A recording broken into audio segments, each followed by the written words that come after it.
चलिए आगे देखते हैं। देखना, पीछे जो आपका बताए थे वो आपका क्या था, लिमिट ऑफ एसेंट्रिसिटी था। क्या था? Limit of eccentricity. पीछे जो बताए थे वो आपका क्या था, लिमिट ऑफ एसेंट्रिसिटी। अब इस लिमिट ऑफ एसेंट्रिसिटी में देखना, किसी का क्लास छूटा होगा तो पीछे का देख लेना, बता देना उसको। अरे बहुत ज़्यादा 6-7 क्लास है, ठीक है। चलिए, और अब कोई क्लास नहीं छोड़ना, ठीक है। तब है, देखो आपका क्लास तुमको नहीं मिलेगा, ठीक है। इसीलिए पीछे का जो लगता है 5-6 क्लास होंगे, 6-7, पीछे का देख लेना, बता देना उसको। ऐप पे नहीं होगा, ऐप पे तो पूरा वीडियो है। देखना यहाँ पास तो लिमिट ऑफ एसेंट्रिसिटी। अब ये लिमिट ऑफ एसेंट्रिसिटी में हमें बताए थे कि आपका यहाँ से जो स्ट्रेस है वो आपका कौन सा है। देखो, देखना, अगर हम यहाँ से आपका एक कोई आपका एक्स एक्सिस है और एक आपका एक्स है और दूसरा क्या है आपका वाई एक्सिस है। ध्यान देना, एक एक्स एक्सिस और दूसरा क्या है मेरे पास, वाई एक्सिस। अब इसको बिल्कुल अगर अब तुम सेंटर पे लोड लगाओगे, कहाँ लगाओगे, बिल्कुल सेंटर पे लोड लगाओगे, तो इसको हम बोलते थे पीछे जो है वो आपका, इसको हम बोलते हैं डायरेक्ट लोड। कौन सा लोड बोलते हैं इसको हम, डायरेक्ट लोड। बिल्कुल सेंटर पे लोड लगाओगे तो कौन सा लोड इसको बोलते हैं, डायरेक्ट लोड बोलते हैं। और जब थोड़ा सा दूर लगाओगे तो इस लोड को क्या बोलते हैं, एसेंट्रिक लोड बोलेंगे। कौन सा, एसेंट्रिक लोड बोलेंगे। क्या चीज, हाँ टॉप है आपका, ठीक है। अगर फ्रंट अगर देखोगे यहाँ से तो ऐसा रहेगा ना, कॉलम है, कॉलम का ये पार्ट है, ठीक है। तो यहाँ से P आपका अगर यहाँ से साइड से, जैसे ये आपका सेंटर से बिल्कुल पास कर रहा है, तो सेंटर पे बिल्कुल कॉलम है और ये मान लेते हैं कॉलम है, कॉलम के बीचों बीच लोड लगाओगे। कहाँ लगाओगे, दम बीचों बीच लोड लगाओगे। तो कॉलम के दम बीचों बीच लोड लगाओगे तो उसी को हम बोलते हैं डायरेक्ट लोड, जो कि हम P लिखे। अगर कॉलम के बीचों बीच से थोड़ा सा हट करके लोड लगाओगे तो इसको हम बोलते हैं सेंट्रिक लोड। और ये जो दूरी होता है इसी को हम क्या बोलते हैं, एसेंट्रिसिटी बोलेंगे। दूरी को हम क्या बोलते हैं, एसेंट्रिसिटी। अब बताइए थे कि आपका अगर कोई एसेंट्रिक लोड है, कौन सा लोड है, एसेंट्रिक लोड है, तो इसकी वजह से आपका दो स्ट्रेस आता है। एक होता है डायरेक्ट स्ट्रेस जो कि आपका P अपॉन में ए होता है। ये जो होता है वो क्रॉस सेक्शनल एरिया होता है ऊपर का। जैसे ये आपका मान लेते हैं कि रेक्टेंगुलर है तो इसका B इंटू में क्या हो जाएगा, D आपका क्रॉस सेक्शनल एरिया हो जाएगा। क्या हो जाएगा, B इंटू में D। तो यहाँ से P आपका पता रहेगा और इसका B इंटू में D निकाल दोगे तो डायरेक्ट स्ट्रेस। फिर उसके बाद जो होता है बेंडिंग स्ट्रेस, जो कि आपका फॉर्मूला आया था M/I फ्लेक्चरल फार्मूला से सिग्मा B/Y। यहाँ से अगर तुम बेंडिंग स्ट्रेस निकालोगे तो sigma B is equal to M into में Y अपॉन में क्या निकल के आएगा, I। M इंटू में Y अपॉन में I। अब यहाँ से देखोगे सिग्मा B, यहाँ से M अपॉन में I अपॉन में क्या हो जाएगा, Y। और I अपॉन में Y ही क्या कहलाएगा हमारा, Z। क्या कहलाता है हमारा, Z, यानी कि सेक्शन मॉडुलस। ये सब पहले ही पढ़ना था। तो यहाँ से मोमेंट ऑफ इनर्शिया अपॉन में Y, टॉप का Z। तो यहाँ से फॉर्मूला निकल करके आ जाता है M/Z। बेंडिंग स्ट्रेस का फॉर्मूला क्या निकल के आएगा, M/Z निकल करके आ जाएगा, ठीक है। अब समझना कि अगर हमारा एसेंट्रिक लोड आता है तो ये मेंबर जो है वो बेंड करने की कोशिश करेगा। क्या करने की कोशिश करता है, बेंड करने की कोशिश करेगा। जब ये मेंबर बेंड करेगा तो एक तरफ कंप्रेशन होगा और दूसरी तरफ क्या होगा, टेंशन होगा। इसीलिए एक तरफ जो होता है वो आपका कंप्रेसिव स्ट्रेस होता है और दूसरी तरफ क्या हो सकता है आपका, टेंशन स्ट्रेस हो सकता है। कौन सा हो सकता है, टेंसाइल स्ट्रेस। तो इसीलिए sigma B is equal two plus minus क्या हो गया हमारा, M/Z। यहाँ से आपका सेंट्री लोड बस यही पढ़े हैं पीछे में कि डायरेक्ट स्ट्रेस P/A होता है, बेंडिंग स्ट्रेस M/Z होता है। यहाँ से ध्यान रखना। अब देखना कि जब डायरेक्ट स्ट्रेस तो हम अभी यहाँ पास लिखे कि P/A होगा और बेंडिंग स्ट्रेस क्या होगा M/Z होता है। ये दो चीज़ें हमारे पास था। अब यहाँ से देखोगे तो जो कंबाइन स्ट्रेस निकल के आता है वो आपका सिग्मा, अगर देखोगे तो यहाँ से सिग्मा नोट प्लस माइनस क्या होता है सिग्मा बी। जब ये दोनों को जोड़ोगे उसकी बात करें तो जोड़ने पे ये होता है, तो इसको बोलते हैं रिजल्टेड। अगर तुम प्लस करोगे तो तुमको मैक्सिमम आएगा, ठीक है, और अगर माइनस करोगे तो तुमको क्या मिलेगा मिनिमम मिलेगा। तो इसको हम बोले सिग्मा नोट अपॉन में सिग्मा बी हमारा बोले थे, ठीक है।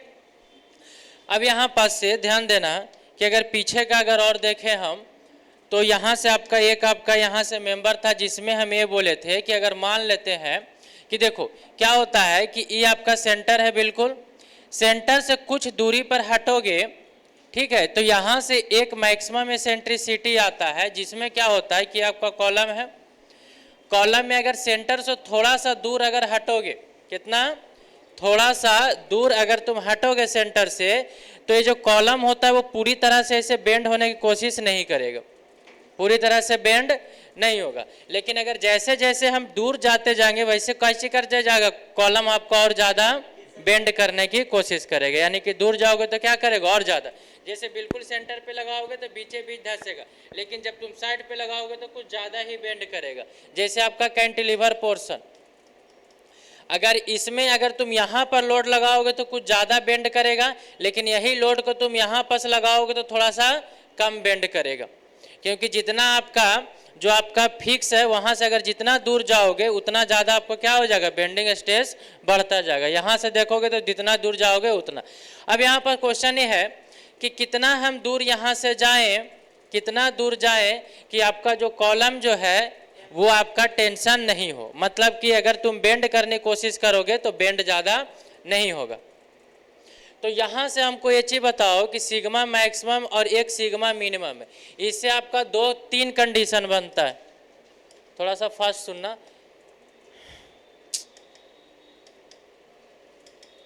देखो यहाँ से अब मेरे पास 3 कंडीशन है। अब तुम हमको ये बताओ कि सिग्मा नोट अगर ग्रेटर देन सिग्मा बी हो जाए और एक sigma naught is equal to sigma B हो जाए और एक sigma naught less than sigma B, तो इसमें कौन सा कंडीशन में बताओ कि हर एक में पॉजिटिव आएगा, बताओ। देखो यहाँ पास अगर sigma is equal to sigma B है, समझो sigma naught is equal to sigma B, तो सिग्मा नोट आपका ग्रेटर देन सिग्मा, तो जब भी तुम जोड़ोगे तो ये तो पॉजिटिव ही आएगा, इसमें रख करके देखो। और यहाँ पर सिग्मा नोट और एक सिग्मा बी है, तो अगर मान लेते हैं कि ई वाला कंडीशन इसमें रखो, यही वाला रखो और यही वाला रखो, बताओ कि कौन सा कंडीशन में आपका जो है वो ई जो है ई तो हमेशा पॉजिटिव आएगा। ध्यान रखना सिग्मा मैक्सिमम का जो वैल्यू है वो आपका सिग्मा नोट प्लस में सिग्मा बी है, इसका मतलब ई तो हमेशा पॉजिटिव आएगा। तुम अगर दोनों को जोड़ोगे तो क्या आएगा हमेशा पॉजिटिव ही आएगा। लेकिन इस कंडीशन में बताओ कि अगर पहला कंडीशन रखोगे तब ये पॉजिटिव आएगा कि नेगेटिव आएगा। सिग्मा नोट ग्रेटर देन है ना सिग्मा बी, दूसरा कंडीशन रखोगे तो क्या निकल के आएगा 0 आ जाएगा। लेकिन तीसरा कंडीशन रखोगे तो क्या आ जाएगा माइनस, और जब भी माइनस आएगा तो हम उसको टेंशन लेंगे, कंप्रेसिव को यहाँ पर पॉजिटिव लेंगे और टेंशन को नेगेटिव लेंगे। तो बताओ कौन सा ऐसा कंडीशन बन रहा है जिसके अंदर में कभी टेंशन नहीं आएगा। तो ये 2 कंडीशन ऐसा है जिसमें आपका इसमें नेगेटिव में नहीं आएगा, ये कंडीशन ऐसा है जिसमें आपका नेगेटिव में अरे आ जाएगा ना, इसमें देखो नेगेटिव में आ जाएगा। तो यही 2 कंडीशन मेरे पास बनता है कि अगर नो टेंशन है, अगर मेंबर में कहीं भी टेंशन नहीं आए तो ये 2 कंडीशन हमारे पास बनेगा। यानी कि फॉर नो टेंशन के लिए अगर हम देखें, फॉर नो टेंशन के लिए देखें तो मेरे पास कंडीशन ये बनता है पहला कि सिग्मा नोट आपका ग्रेटर देन सिग्मा बी और दूसरा आपका sigma naught is equal to sigma B. अगर ये दोनों को अगर हम कंबाइन लिखने की कोशिश करें तो यहाँ से निकल के आता है कि सिग्मा नोट ग्रेटर देन क्या होना चाहिए सिग्मा बी निकल करके आना चाहिए। ठीक है, पीछे का तुम लोग देख लेना। ठीक है, तो यहाँ पास अगर देखोगे तो सिग्मा नोट आपका ग्रेटर देन इक्वल टू क्या होना चाहिए, सिग्मा बी। तो समझो कि अगर कोई लोड हमारा ऐसे लगा हुआ है, क्या लगा हुआ है, ये लोड थोड़ा सा दूर में लगा हुआ है, और ए आपका एसेंट्रिसिटी क्या है, ई है। तो मोमेंट बताइए कि आपका क्या हो जाएगा, मोमेंट क्या होता है, फोर्स इंटू में डिस्टेंस, थोड़ा सा ध्यान रखना। पी इंटू में क्या होगा हमारे पास, ई होगा। पी इंटू में क्या हो जाएगा, मोमेंट हमारा ई हो जाएगा। लेकिन अगर बेंडिंग स्ट्रेस हमको पता है कि plus minus M by Z होता है, प्लस माइनस क्या होता है, एम बाय जेड। और फिर सिग्मा नोट अभी हम तुमको बताए थे क्या होता है, पी बाय ए होता है। तो यहाँ से देखोगे तो P by A greater than is equal to sigma B को एम बाई जेड, और यहाँ से हम करोगे P by A greater than, और मोमेंट पी इंटू में ई अपॉन में क्या हो जाएगा, जेड। यहाँ से पी क्या कर गया, खत्म। हमको ए हमको निकालना है ई, तो E is equal to greater than is equal to, A को ऊपर भेज, ध्यान से रखो, ई वन बाई ए है, ई बाई जेड है, तो ऐसे लिख सकते हैं ई बाई जेड, क्या लिख सकते हैं, लेस देन इक्वल टू क्या लिखे, ए। यानी कि इसको यहाँ भेज दो, तो E is less than is equal to Z by A. यानी कि ई अगर जेड बाई ए से कम रहेगा तो इसी को हम बोलते हैं लिमिट ऑफ एसेंट्रिसिटी। यानी कि इसका जो है वो आपका यहाँ से अगर ई जो रहेगा वो अगर इससे कम रहेगा तभी नो टेंशन का केस बनेगा। अलग अलग डायग्राम बनते हैं, ठीक है। तो यहाँ तक था जो हम पीछे किए थे।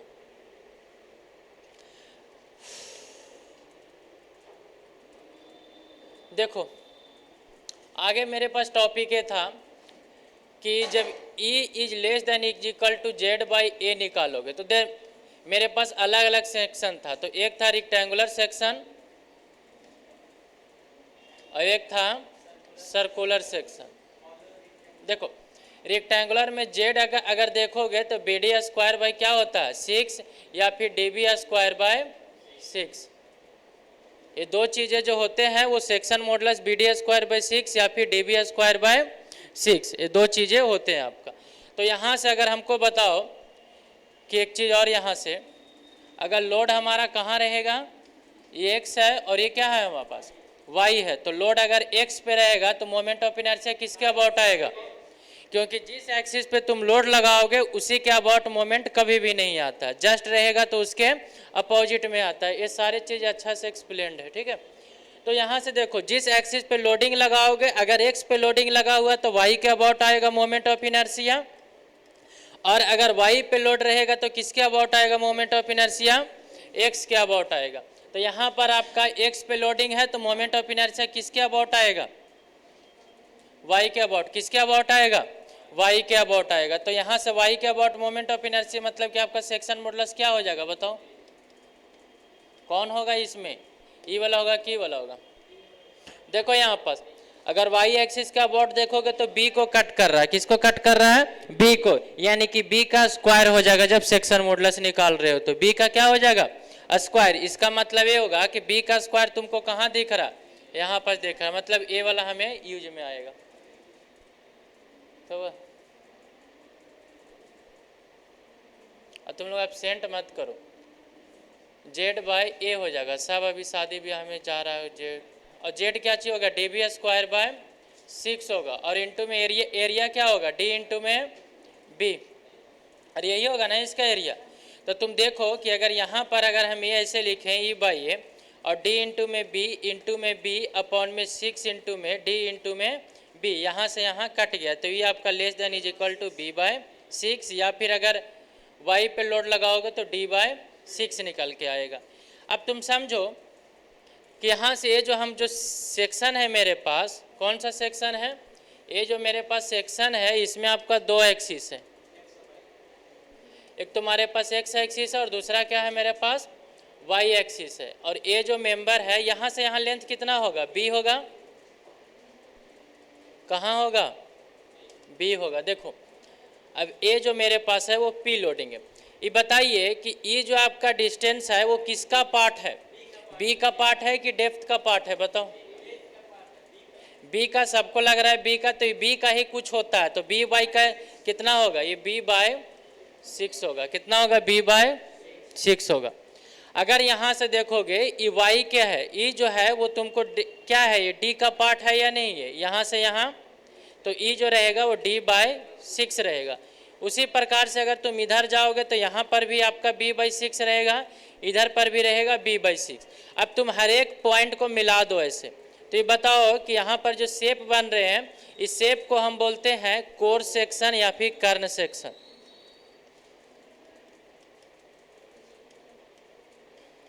कोर सेक्शन या फिर कर्ण सेक्शन, जो आपका लिमिट ऑफ एसेंट्रिसिटी के हेल्प से, ध्यान रखना, लिमिट ऑफ एसेंट्रिसिटी के हेल्प से जो आपका डायग्राम बनेगा उसको हम क्या बोलेंगे, कर्ण सेक्शन। और इसमें कहीं पर भी लोड लगा दोगे तो मेंबर में कहीं पर भी टेंशन नहीं आएगा, कॉलम में सिर्फ और सिर्फ क्या आएगा, कंप्रेशन आएगा।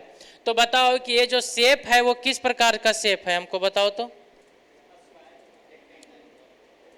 रेक्टेंगल है ना, बहुत अच्छा। तुमको करे 90 डिग्री दिख रहा है कोना में, कौन सा बता।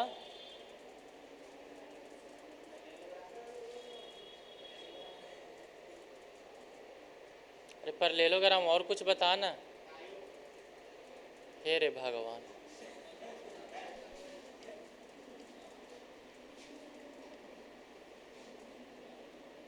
तुमको हाँ, चलो तुम लोग शांत रहो यार। ये जो आपका शेप होता है वो आपका रोम्बस का शेप होता है, जिसको सब साइड क्या होता है, बराबर होते हैं। सब साइड आपको क्या देखने को मिलेगा, बराबर, और कोई एंगल 90 डिग्री का नहीं है। अब बोलोगे सब साइड कैसे बराबर हो जाएगा, ई जो है वो आपका b/6 है और ई जो है वो d/6 है, तो बोलोगे कैसे बराबर हो जाएगा। तो देखो तो, ये जो मेरे पास पार्ट है और ये ऐसे मिला हुआ है, तो समझो कि ये जो मेरे पास है वो b/6 है और ये मेरे पास d/6 है, और इधर भी एक ऐसे मिला हुआ है जो कि आपका b/6 है। तो बताओ ई जो है वो बीच में तो 90 डिग्री है ना, 90 डिग्री है, तो यहाँ पर जब निकालोगे तो रूट अंडर में b/6 का स्क्वायर और प्लस में d/6 का स्क्वायर हो जाएगा कि नहीं हो जाएगा पाइथागोरस थ्योरम से। अरे हो जाएगा।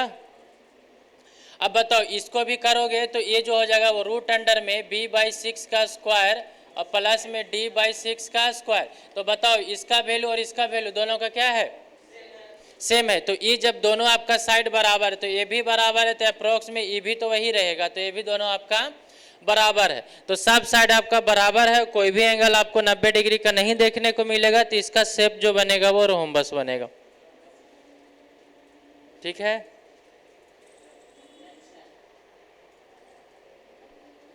ये चीजें था थी।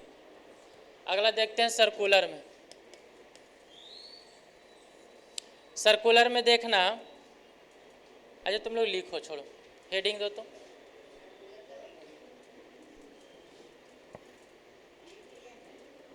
अरे वो नहीं है, अगला टॉपिक है, वो तो पीछे का बताए थे ना, अब आगे का लिखो ना तुम लोग।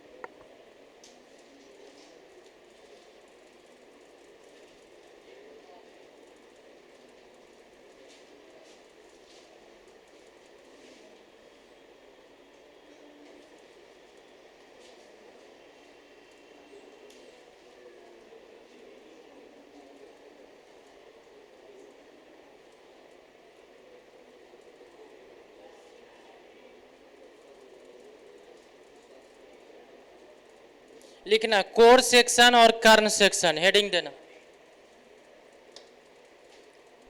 Core section and kern section, core section और कर्ण सेक्शन, हेडिंग देना कोर सेक्शन और कर्ण सेक्शन।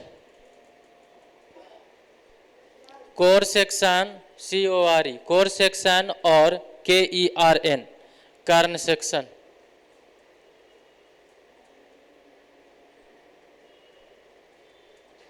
कोर सेक्शन और कर्ण सेक्शन, देखना यहाँ से लिखना, the area which is made of the area which is made of the area which is made of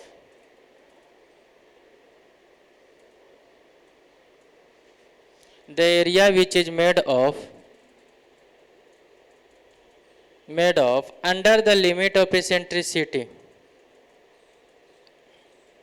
under the limit of eccentricity,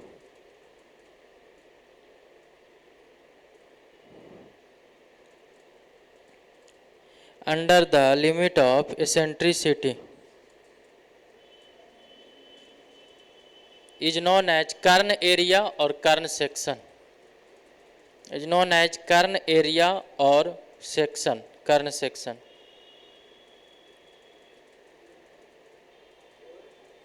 is known as kern area or kern section, kern area और kern section. चलिए देखिए KERN, kern area और kern section. चलिए देखिए इधर लिखिएगा core section of different figure, core section of different figure. चलिए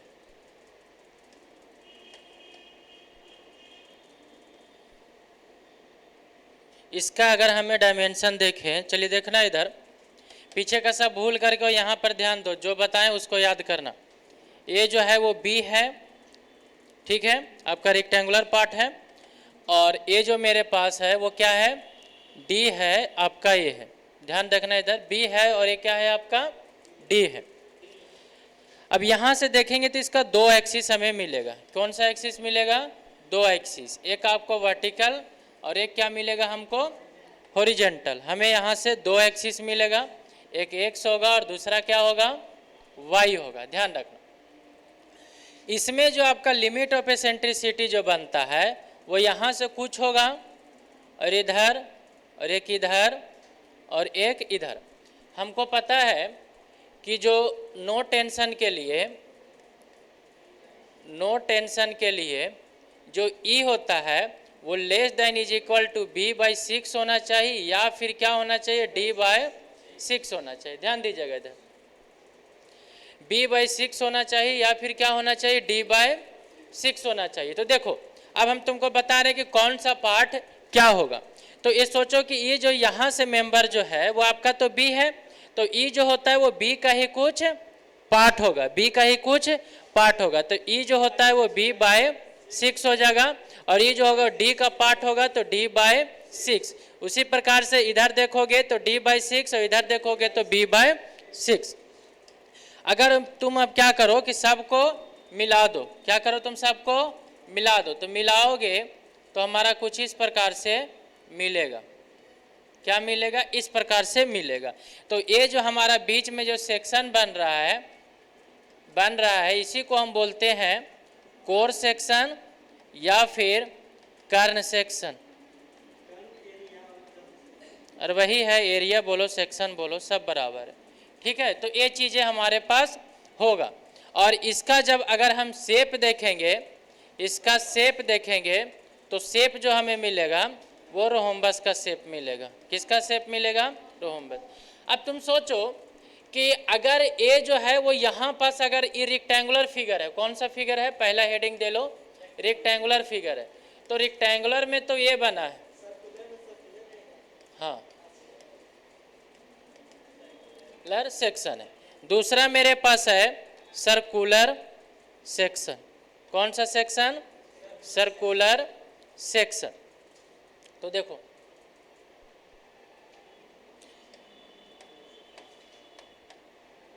चलिए ए मेंबर देखो, इसमें आपका दो एक्सिस है, एक मेरे पास एक्स होंगे और दूसरा आपका क्या होगा वाई होगा. क्या होगा, एक्स होगा और दूसरा वाई होगा. फॉर नो टेंशन के लिए जो यहाँ निकल करके आता है, फॉर नो टेंशन के लिए जो यहाँ निकल के आता है वो is less than equal to D by 8 होना चाहिए. सर को रेक्टेंगुलर में डी बाय 6 निकल करके आया था, तो सर्कुलर में मेरा डी बाय 8 निकल के आएगा. क्या निकल के आएगा, डी बाय 8. तो यहाँ से डी बाई 8 निकल के आएगा. इसका मतलब ये है कि अगर तुम ए डी बाई पार्ट होगा तो यहाँ से जो था वो डी बाय 8 होगा, इधर भी डी बाई 8 होगा और इधर भी क्या होगा डी बाय 8 होगा. तो तुम एक काम करो कि यहाँ से एक आर्क ले करके और इसको क्या कर दो, ड्रॉ कर दो। इसको क्या कर दो, तुम ड्रॉ कर दोगे। तो ड्रॉ कर दोगे तो एक तुमको सर्कल बनेगा। क्या बनेगा, एक तुमको एक सर्कल बनेगा। और यही हमारा जो रहता है वो यहाँ से आपका d/8 और ये भी d/8, और ये आपका जो शेप बना है वो सर्कल, और इसी को बोलते हैं कर्ण सेक्शन। अब यहाँ से एक क्वेश्चन क्या आता है वो समझो। इसका शेप तो आपको पता चल गया कि सर्कुलर होगा, शेप क्या होगा, सर्कुलर होगा। लेकिन यहाँ से एक और क्वेश्चन आता है कि जो कर्ण सेक्शन है उसका आप हमको रेडियस बता दीजिए और उसका आप हमको डायमीटर बता दीजिए। बताओ यहाँ पास देखो, अगर तुम देखोगे तो इस कर्ण सेक्शन का यहाँ से यहाँ क्या होगा, रेडियस होगा। यहाँ से यहाँ क्या होगा, रेडियस होगा। तो रेडियस तो d/8 होता है, और जब रेडियस आपको पता है तो डायमीटर जो होता है वो रेडियस का क्या होता है, डबल होता है, यानी कि d/4। तो कंफ्यूज नहीं करना कि एग्जाम में आपका रेडियस पूछ रहा है कि डायमीटर। अगर वो डायमीटर पूछेगा तो d/4 हो जाएगा, और रेडियस पूछेगा तो d/8 होगा। इस चीज़ को थोड़ा सा ध्यान रखना।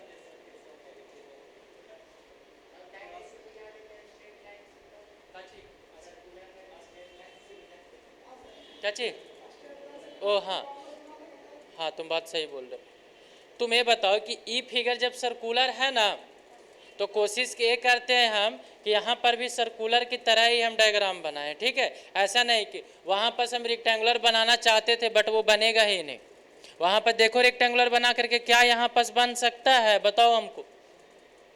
हम ये कोशिश करेंगे कि रेक्टेंगुलर बनाएं। कैसा बनाए हम, रेक्टेंगुलर। लेकिन क्या आपको लगता है कि बन पाएगा रेक्टेंगुलर, नहीं बन पाता। लेकिन यहाँ पर जब सर्कुलर है तो आपको सर्कुलर से ही मैच करना। और फिर सर्कुलर में आपको यहाँ से ई रेडियस ले लो, पूरी तरह से आपका क्या रहेगा, सेक्शन सेम रहेंगे यहाँ पर। तो सर्कुलर फिगर है तो आप सर्कुलर ही बनाइए। रेक्टेंगुलर है, रेक्टेंगुलर बनाइए, बट वो बनेगा नहीं। वो क्या बन जाएगा, रोम्बस। अगला एक शेप और देख लेते हैं यहाँ से, ध्यान से देखो। अगला अगर हम तीसरा अगर स्क्वायर देख ले, कौन सा देख ले हम, तीसरा अगर हम स्क्वायर देख ले, तो स्क्वायर में क्या होता है, हर एक साइड बराबर होगा। क्या होगा, बराबर है, नहीं है, बराबर होगा। तो ये चीज़ है और ये चीज़ है। इसका अगर तुम देखोगे तो मान लेते हैं कि अगर d है तो इसको भी हमको d मानना पड़ेगा। अरे यही होगा ना, ठीक है। तो यहाँ पर अगर d/6 था तो ये भी क्या होगा, d/6 होगा। और यहाँ पर इस साइड में आपका क्या होगा, ये। अच्छा, कोई हमको ये बताएगा कि इसका जो है वो शेप कैसा होगा। अगर तुम लोग बता दिए तब समझना। अरे तो पिछले बार भी तो सब साइड बराबरे था। तो ये 90 डिग्री कैसे हो जाएगा, बताओ कोई।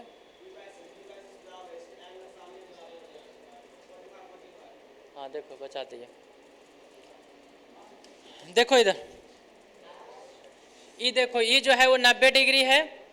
क्या है ये, 90 डिग्री है। और यहाँ पर देखो पिछले वाला में ये साइड और ये साइड क्या था, अलग था। तो अलग होने की वजह से बराबर नहीं होगा।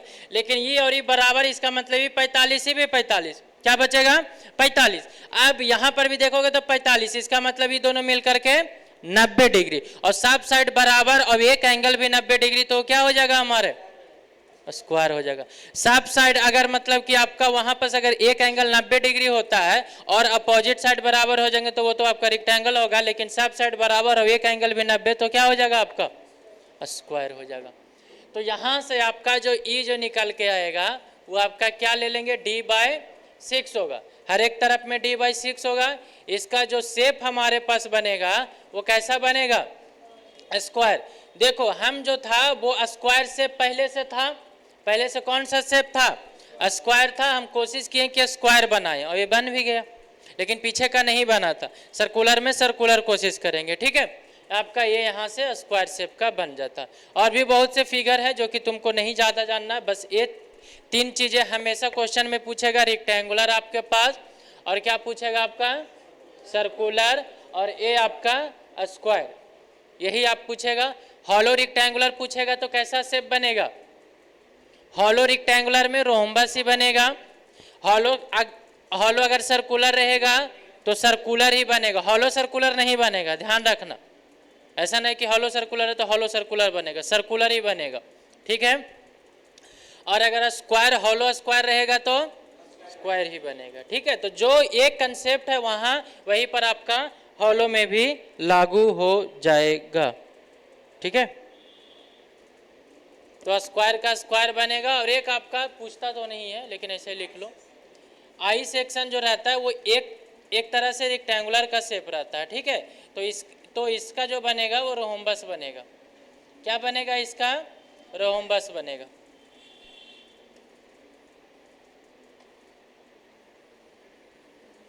ठीक है। इसको अगर पूरी तरह से पैक कर दोगे तो एक तरह रेक्टेंगुलर की तरह आ जाएगा। किसकी तरह आ जाएगा? रेक्टेंगुलर के। तो इसका भी आपका जो शेप बनेगा वो आपका कैसा शेप रहेगा? रोम्बस रहेगा, ठीक है। चलो आपका 3 चीजें था यहाँ से, आपका वो याद कर लेना, वही पूछेगा इस सब ने। अरे अलग से इसका पूरा हमको निकालना पड़ जाता है 1 बाय 1 कर करके, ठीक है। पूरे को कर करके तब निकालना पड़ता है। यही 3 शेप तुम देख लो आपका कौन सा है। आप में यही है आपका कोर सेक्शन में रेक्टेंगुलर, सर्कुलर और एक क्या रहेगा? Square. Hollow rectangular, hollow circular, hollow square, ठीक है। ये शेप होगा, आप यहाँ से लिख लो इसको। क्वेश्चन कैसे पूछेगा वो बात की बात है। एक टॉपिक आपका और बचा हुआ है आपका चिमनी वाला काम, तो न्यूमेरिकल करेंगे इस पे और फिर ये आपका खत्म हो जाएगा। हाँ तो और क्या करोगे तो? हाँ हाँ तो तू घरे था, बोले थे ना तुम लोग का जुलाई में ख़त्म हो जाएगा।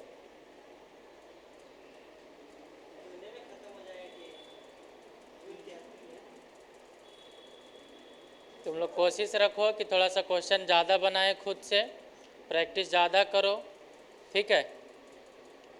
क्योंकि अब जो है वो डिप्लोमा का सिलेबस 2 महीना से ज़्यादा नहीं चल पाएगा, ख़त्म।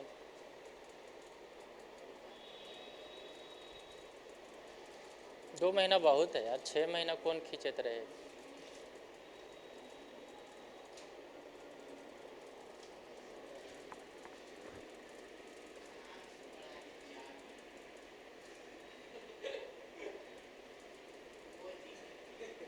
पता है तो 4 महीना पेमेंटवा डबल कर लेना, 4 महीना पढ़ा देंगे। कितना ले रहे हैं अभी? 4500 ना, 9 दे देना तुम डबल करके।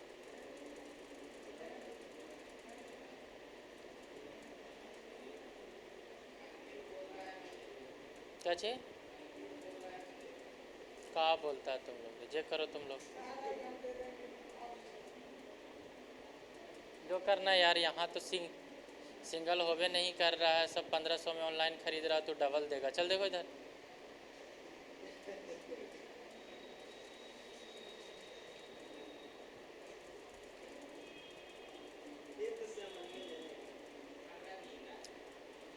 फ्लिप से ले लेना, अच्छा रहेगा। वैसे क्लास भी ना चलावेंगे फ्लिप। कची कची ऑनलाइन में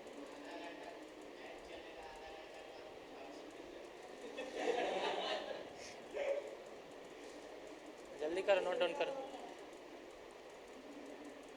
कुछ करो यार। कितना है ये मंथ में? ज़्यादा ना, 15 तारीख तक ख़त्म हो जाए, जल्दी करो। हाँ अरे लिखो ना, तो लेट लगाओगे, आएगा तब ना। कुछ बोलता है।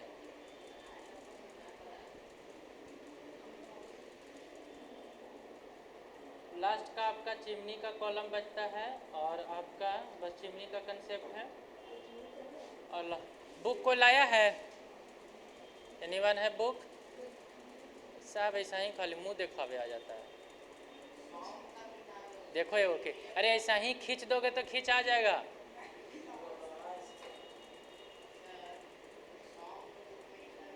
जी बिल्कुल, नहीं उसी में मिलता है।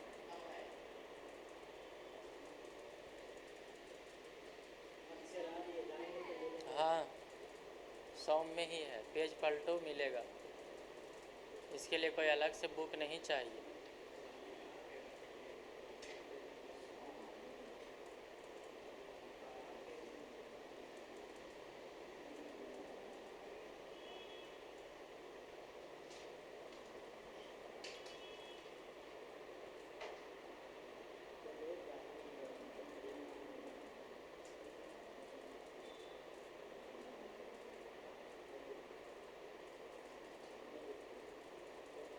चलो कोई ना, हाँ हो गया।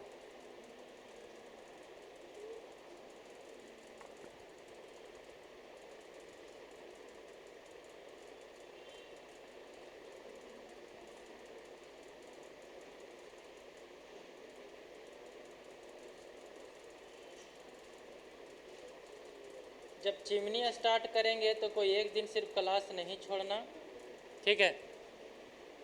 नहीं तो एक दिन चिमनी का क्लास छोड़ोगे पूरा चिमनी ख़त्म हो जाएगा। हाँ वही भट्ठा के बात कर रहे हैं, उसमें एक ही को है, मतलब कंसेप्ट है उसमें, तो सिंगल क्लास लेंगे और सिंगल क्लासेस में चिमनी ख़त्म हो जाएगा। इसीलिए कोई एब्सेंट नहीं करेगा, जो एब्सेंट करेगा वो अपना समझना, हम क्या करें। कल नहीं, कल मेरा क्लास नहीं रहेगा, सोमवार को, सोमवार को, सोमवार को नहीं, सोमवार को न्यूमेरिकल करवाएंगे, मंगलवार को, मंगलवार को वो पढ़ा देंगे। क्या चीज़? कोई बात नहीं, हाँ मंगलवार को हम चिमनी करवा देंगे। कहाँ जाएगा? शादी करने जा रहा है? कहाँ जा रहे रे? किसकी शादी में? अपना भैया के शादी में? तो तू काला जा रहा था?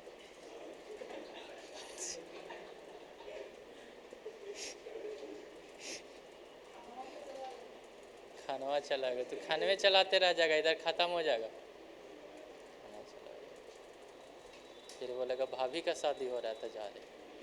देखो इधर, कोई बात नहीं, करो एंजॉय करो, तब तक हमें नहीं एंजॉय करते है। बड़ी सा शादी में है, सब लोग यही बोलेगा तू कब शादी करेगा।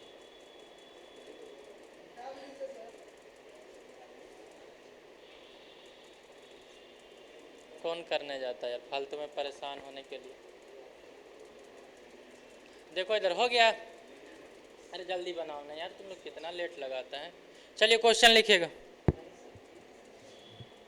अच्छा, मिडिल थर्ड रूल का कंसेप्ट हम बता ही देते हैं।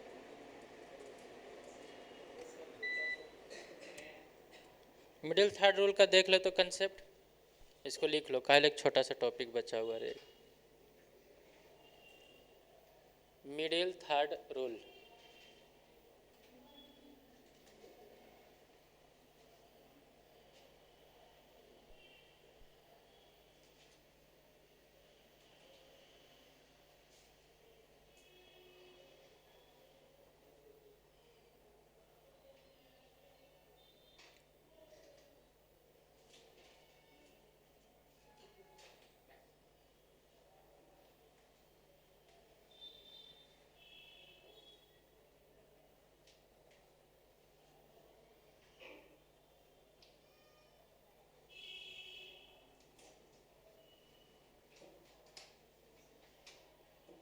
हो गया। मिडिल थर्ड रूल हेडिंग देना।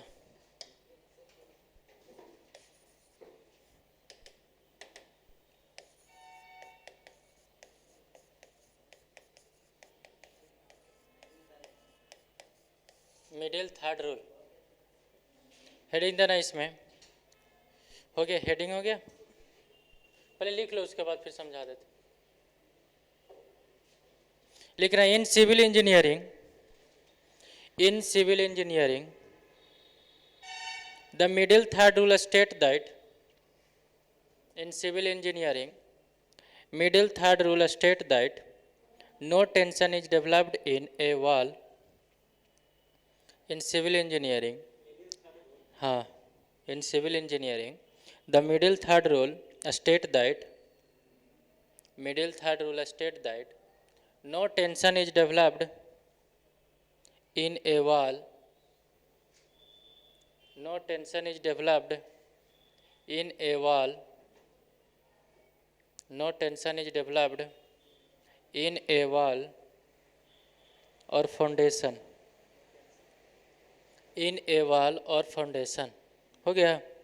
Developed in a wall or foundation.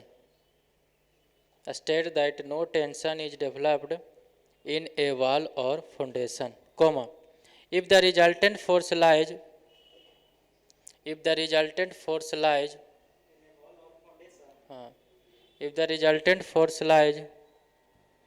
within the middle third of the if the resultant force lies lies within the middle third of the structure. चलिए हो गया, middle third of the structure हो गया। चलिए देखते हैं इधर रेक्टेंगुलर सेक्शन। कौन सा सेक्शन? Rectangular section. देखो पहला अगर रेक्टेंगुलर सेक्शन है और एक्चुअली में रेक्टेंगुलर सेक्शन पर ही मिडिल थर्ड रूल अप्लाई होता है। देखो इधर क्वेश्चन क्या पूछता है वो ध्यान से देखो। इधर ये आपका कौन सा सेक्शन है? रेक्टेंगुलर है, एक्स है, ए वाई है। हम अभी क्या बताए थे तुमको? b/6 और d/6 ये बताए थे। यहाँ से यहाँ आपको ये क्या लाई कर रहा है? b/6 हो जाएगा। तो देखो क्वेश्चन में अगर हम ये लिखें, ई को हम ऐसे भी तो लिख सकते हैं कि ई जो होना चाहिए वो less than is equal to b/2 into में 1/3, या फिर ई जो होना चाहिए less than is equal to d/2 into में 1/3। ये तुमको क्या लग रहा है कि क्वेश्चन में ऐसा लग रहा है कि ये जो है वो इसको हम ये बोल सकते हैं मिडिल हैं, और इसको थर्ड मतलब 1/3 बोल सकते हैं। अरे इसको 1/3 बोल सकते हैं कि नहीं? तो देखो यहाँ से देखोगे तो यही जो हमारा बन जाता है, ये मिडिल का 1/3 पार्ट है या नहीं है? अरे मिडिल का 1/3 पार्ट ही है ना। जब तुम इसको गुना करोगे, जैसे ये लेंथ है और ये लेंथ का आधा करोगे तो 1/2, यानी लेंथ का आधा है। अरे लेंथ का आधा है ना, लेंथ का हाफ जिसको बोलते हैं, ये लेंथ का हाफ बोलेगा तो एल इंटू में 1/2।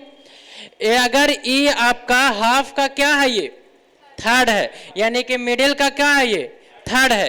तो यहाँ पर जो कंसेप्ट लगता है रेक्टेंगुलर में वो मिडिल थर्ड रूल, यानी कि मिडिल थर्ड अगर तुम कर दोगे तो वो आपका फॉर नो टेंशन के लिए हो जाएगा। क्या हो जाएगा? No tension. और इसमें कहीं पर भी तुम लोड लगाओ टेंशन डेवलप्ड नहीं होगा। तो जो आपका यहाँ से क्वेश्चन ये बोलता है कि जो आपका रेक्टेंगुलर सेक्शन है, स्क्वायर सेक्शन है, तो बताइए उसमें मिडिल थर्ड रूल अप्लाई होगा कि मिडिल फोर्थ रूल कि मिडिल फिफ्थ रूल कि मिडिल सिक्स्थ रूल? तो कौन सा रूल होता है यहाँ पर? मिडिल थर्ड रूल अप्लाइड होगा। लेकिन अगर मेरे पास दूसरा फिगर है, देखो यही दोनों का क्वेश्चन है पूछता है। दूसरा मेरे पास क्वेश्चन है कि अगर सर्कुलर सेक्शन देखें, कौन सा सेक्शन देखें? सर्कुलर सेक्शन देखें। तो सर्कुलर सेक्शन में मेरे पास जो डायग्राम बनता है वो कुछ इस तरीके से बनता है।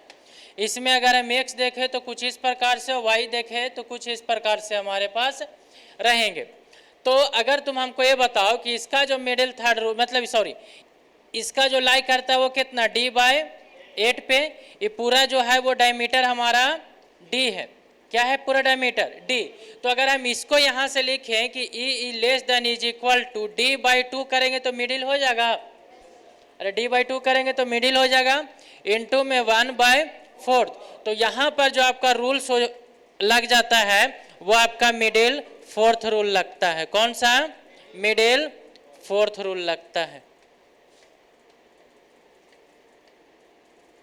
इसीलिए क्वेश्चन में पूछ देता है कि रेक्टेंगुलर सेक्शन है तो मिडिल थर्ड रूल लगेगा कि middle fourth rule, five rule कि नन ऑफ दिस। फिर सर्कुलर में पूछ देगा कि मिडिल फोर्थ लगता है कि मिडिल थर्ड की क्या लगेगा, तो बोलो क्या लगेगा? हाँ, फोर्थ रूल लगता है। यही दो आपसे क्वेश्चन पूछेगा। हाँ ना लगता है यार, तू सब लगाइए देगा। अब तो बोले सिक्स किस में लगता है, थर्ड किस में लगता है, वही सब लगेगा। सर्कुलर है तो यही सर्कुलर का थोड़ा सा अलग निकल जाता है यार, जो मोमेंट ऑफ जो तुम ई निकालते हो ना, तो हॉलो सर्कुलर का अलग निकल जाएगा। तुम वहाँ से निकालना तो वहाँ अलग ही कंसेप्ट रहेंगे। बस यही दो क्वेश्चन पूछेंगे। आप लोग का हॉलो सर्कुलर भी नहीं पढ़ना है, ठीक है? सिर्फ खाली सिंपल सिंपल से क्वेश्चन पूछ लेते हैं। कोई नहीं, हॉलो सर्कुलर है तो तुमको निकाल लेना। अरे निकाल लेना। तुम क्या बताए थे? E is equal to Z by A. तो तुम बताओ, जेड हम हॉलो सर्कुलर का करवाए हैं कि नहीं करवाए हैं? करवाया हुआ है।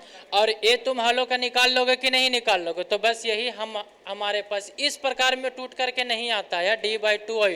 क्यों? क्योंकि हॉलो सर्कुलर और रेक्टेंगुलर देखोगे तो दो डायमेंशन, इंटरनल का भी एक्सटर्नल का भी। सर्कुलर का भी एक्सटर्नल और इंटरनल, तो टूट मतलब कि तोड़ कैसे दोगे? सिंगल में नहीं टूट पाता। तो इसका सिर्फ खाली जो तुम फॉर्मूला रखोगे ना, वही सिर्फ खाली रिजल्ट आ जाता है। तो उसका प्रूफ करने का कोई मायने नहीं।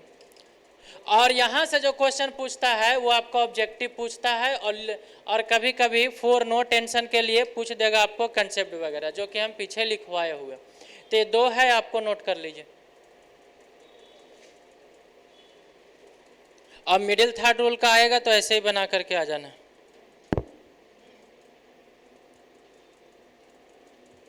चलिए क्वेश्चन कर लेते हैं।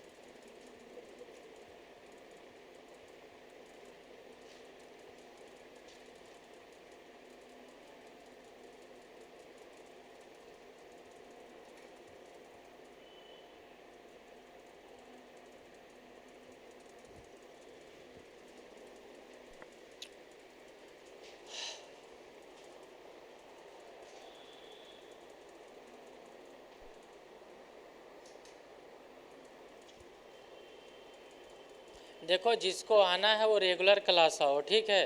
और नहीं तो फिर ख़त्म हो जाएगा तो फिर रह जाओगे।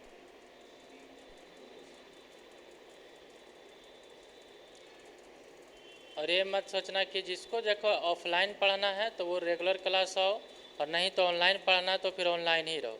अब ऐसा ना कि ऑफलाइन आओ फिर ऑनलाइन आओ, ऑफलाइन आओ ऑनलाइन आओ, ठीक है? ऐसा मत किया करो। ऑफलाइन पढ़ना है तो ऑफलाइन आ जाओ, ऑनलाइन पढ़ना है तो ऑनलाइन में ही चले जाओ, लेकिन बीच बीच में नहीं रहो। बीच का नाव कहीं का नहीं रहता।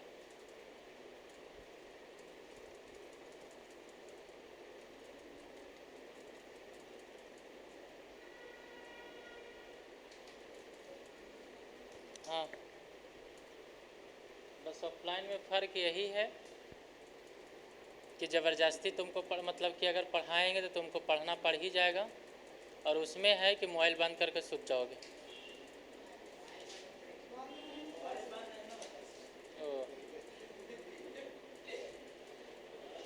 जैसे इसमें है कि अब एक आध चैप्टर ख़त्म हो जाएगा, लेकिन ऑनलाइन का कोर्सेस में कोई एक सिंगल स्टूडेंट भी नहीं ख़त्म किया होगा। सिंगल स्टूडेंट हम बोल सकते हैं कि एक चैप्टर जो ख़त्म कर दिया वो बता देना हमको, रिकॉर्डेड लेक्चर पढ़ा हुआ है।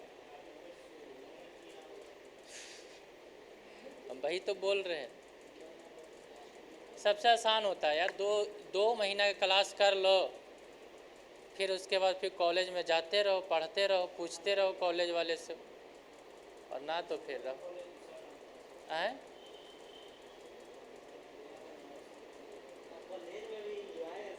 हाँ, तो वही तो बोल रहे हैं कि 2 महीना ये नहीं कर लो, फिर 2 महीना वो नहीं एंजॉय करना, और फिर उसके बाद फिर डिप्लोमा से निकलना तो ज़िंदगी तुमको एंजॉय करवाएगा। फिर एंजॉय भी एंजॉय रखा हुआ, काले टेंशन ले रहे हो। चलो हो गया ना ये मिडिल फोर्थ रूल ट्रायंगल किसका रूल होता है इसमें। चलिए क्वेश्चन लिखिएगा।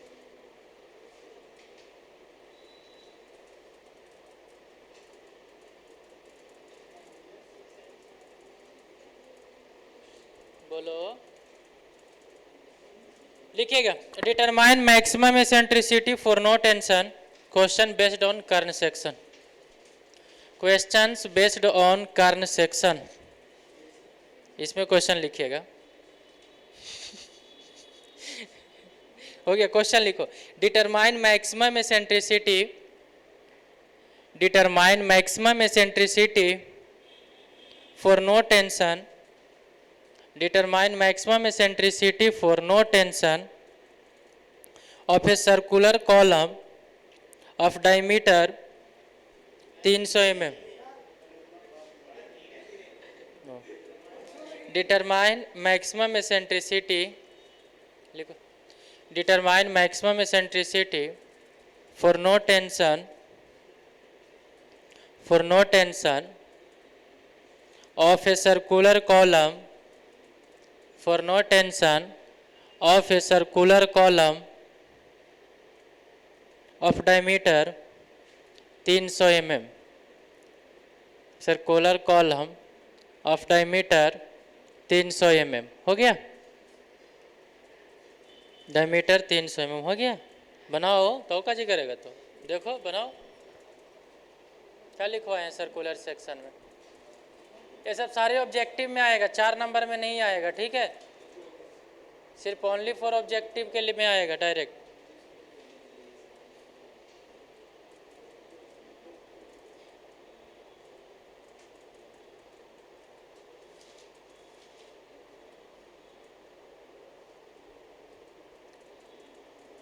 देखना पीछे का लेक्चर जरूर देख लेना, 5-7 को होगा लेक्चर,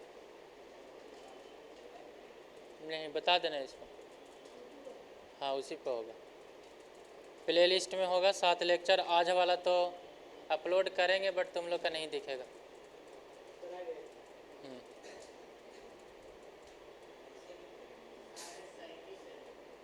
है? हाँ बिल्कुल सही।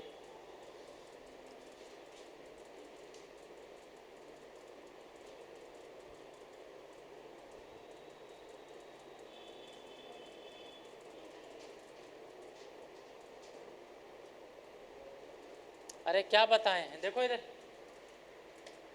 बस यही तो 2 फॉर्मूला तुमको याद करना है। अगर मेरे पास सर्कुलर सेक्शन है, पूछ रहा है कि मैक्सिमम एसेंट्रिसिटी कितना आ सकता है जिसमें नो टेंशन रहे, मतलब कोई टेंशन रहे ही नहीं, तो नो टेंशन के लिए सर्कुलर में मैक्सिमम एसेंट्रिसिटी, इसी को तो बोलते हैं ई लिमिट या फिर ई मैक्स भी बोलते हैं। लिमिट ऑफ एसेंट्रिसिटी या फिर मैक्सिमम एसेंट्रिसिटी, दोनों बात बराबर है। लिमिट का मतलब होता है किसी चीज़ को क्या कर देना, उस पोजीशन पर लिमिट कर देना। अब ए बोला जाता है, ध्यान से सुनो, अगर ए पोजीशन है, तुम यहाँ तक जा सकते हो, कहाँ तक जा सकते हो, यहाँ तक, तुम्हारे अंदर लिमिट कर दिया है कि तुम 2 किलोमीटर तक ही चल सकते हो, उसके आगे तुम नहीं चल सकते हो। इसका मतलब तुम मैक्सिमम कितना चल पाओगे, 2 किलोमीटर है। ये तो सिंपल सा टॉपिक है कि अगर चाहे आपको ये बोला जाए कि अब 2 किलोमीटर आगे है, आपका लिमिट कर दिया गया, इसका मतलब आपको मैक्सिमम कितना आप चल सकते हो, 2 किलोमीटर। मैक्सिमम कितना चल सकते हैं हम, 2 किलोमीटर, सिंपल सी चीज़ है। तो यहाँ पर आपसे लिमिट ऑफ एसेंट्रिसिटी पूछ दे या फिर मैक्सिमम एसेंट्रिसिटी पूछ दे, तो आपको सिंपल है कि आपको D/8, आपको D आपका 300 mm दिया हुआ है और A 8 हो जाएगा, यानी कि 37.5 mm। हो गया क्वेश्चन, डायरेक्ट ऑब्जेक्टिव में पूछ देगा। अगला क्वेश्चन लिखिएगा।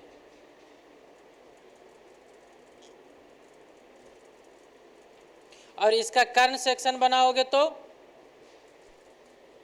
अरे सेक्शन पूछ देगा, कर्ण सेक्शन, या फिर कभी कभी क्वेश्चन में ये पूछ देता है कि आप बताइए कि कर्ण एरिया इसका कितना होगा, तो हैं,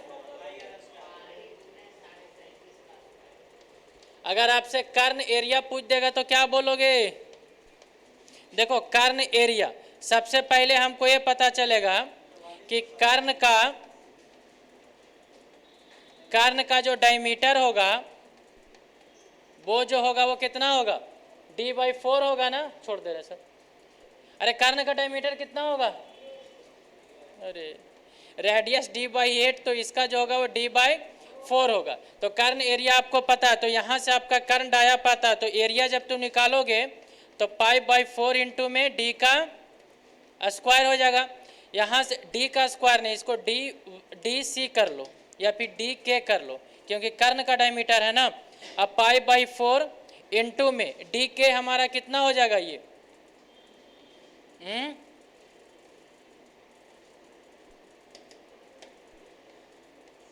डी के, तो डी के हमारा डी बाय 4 है स्क्वायर। तो यहाँ से जो निकालोगे वो कर्ण एरिया निकालोगे। डायमीटर आपको पता है कि 300 होगा, यहाँ से निकाल लेना।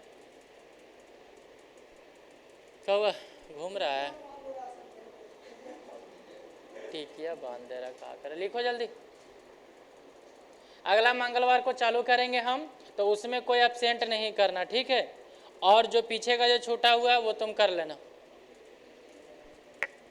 और नहीं करना तो फिर अचार लगाना बेटा।